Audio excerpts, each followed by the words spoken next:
नमस्कार, टेस्टी फूडमध्ये तुमचे खूप खूप खूप स्वागत आहे। चला तर आज आपण पोह्यांचे थालीपीठ ही रेसिपी पाहणार आहोत आणि ही आपण एकदम सोप्या आणि साध्या पद्धतीने बनवणार आहोत। हे खायला खूप छान लागतं आणि बनवायला जास्त वेळ देखील लागत नाही आणि हा एकदम पोटभरीचा नाश्ता आहे आणि खूप पौष्टिक देखील आहे। चला तर लगेचच रेसिपीला सुरुवात करूयात।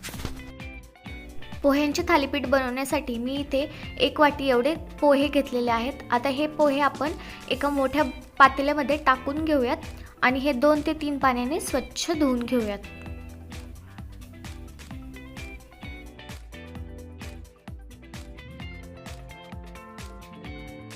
इथे आपण पोहे 2 ते 3 पाण्याने स्वच्छ धुवून काढलेत।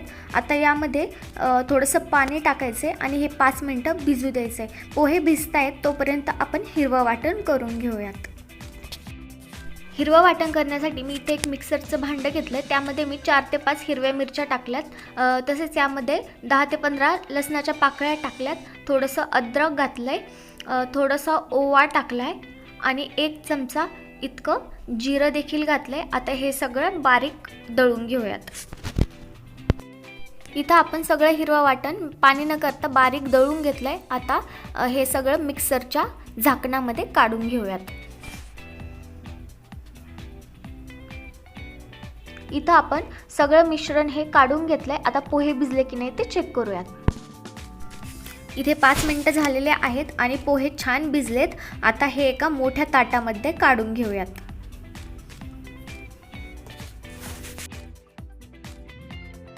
संपूर्ण पोहे आपण ताटामध्ये काढून घेतलेत। आता हे हाताने एकदम बारीक चुरून घेऊया आणि याचा गोळा तयार करून घेऊयात।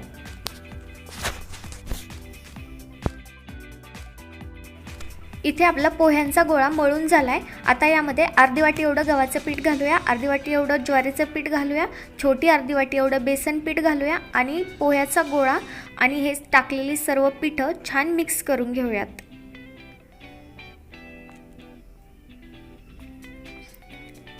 पीठं आपली चांगली मिक्स झालीत। आता यामध्ये आपण जे हिरवं वाटण करून ठेवलं होतं ते यामध्ये घालून घेऊयात। आता यामध्ये 1 चमचा इतकं लाल तिखट आणि अर्धा चमचा इतकं हळदी पावडर घालून घेऊयात। थोडासा यामध्ये खाण्याचा सोडा देखील घालायचा आहे। चवीपुरतं मीठ घालूयात।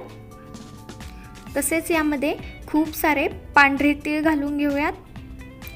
बारीक चिरलेला खूप असा कांदा घालून घ्यायचा आहे आणि तसेच बारीक चिरलेली कोथिंबीर देखील घालायची। कोथिंबीर देखील भरपूर घालायची। आता यामध्ये थोडीशी कसुरी मेथी हातावर चुरगळून घालूयात आणि हे सगळं छान मिक्स करून घेऊयात। इथं आपलं सगळं मिश्रण हे छान मिक्स झालंय। आता यामध्ये थोडं थोडं पाणी घालायचंय आणि याचा एक गोळा तयार करून घ्यायचा आहे। खूप घट्टही नाही आणि खूप पातळही नाही, असा गोळा तयार करून घ्यायचा आहे। एकखट्या खूप पाणी नाही घालायचं, थोडं थोडं पाणी घालून गोळा तयार करून घ्यायचा आहे।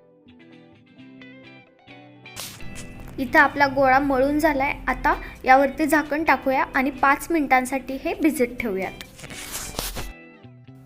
इथे 5 मिनिटं झालेले आहेत। आता झाकण काढून घेऊया आणि तुम्ही पाहू शकता की पीठ चांगलं असं भिजलंय। आता थालीपीठ करायला सुरू करूयात। त्यासाठी इथे एक रुमाल घ्यायचा आहे, तो पाण्यामध्ये बुडवून घ्यायचा आहे आणि पिळून घ्यायचा आहे। आता तो पोळीपाटावरती टाकून घेऊयात। फोल्ड करून टाकायचं आहे, जसं की व्हिडिओत दाखवले त्याप्रमाणे फोल्ड करून टाकायचं आहे।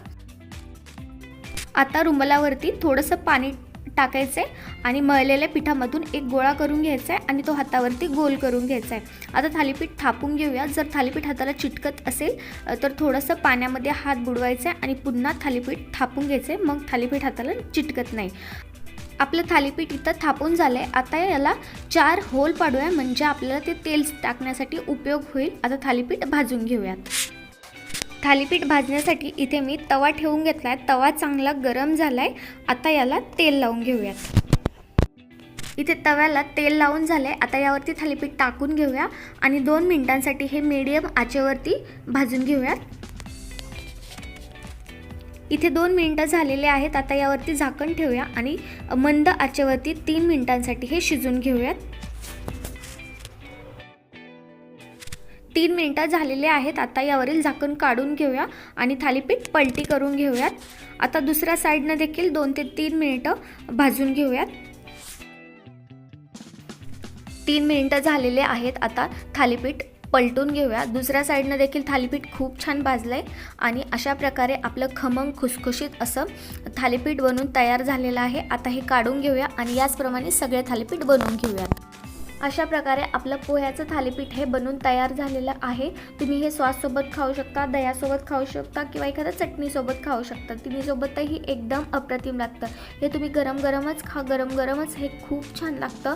हे तुम्ही दुपारी खाऊ शकता, सकाळी नाश्त्याला खाऊ शकता किंवा रात्रीच्या जेवणात देखील खाऊ शकता। हे एकदम पोटभरीचं आहे आणि पौष्टिक देखील आहे आणि बनवायलाही जास्त वेळ लागत नाही आणि खायलाही खूप छान लागतं।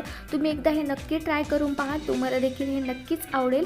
आणि अशाच वेगवेगळ्या आणि चटपटीत रेसिपीज पाहण्यासाठी टेस्टी फूडला सबस्क्राईब करा। थँक्यू।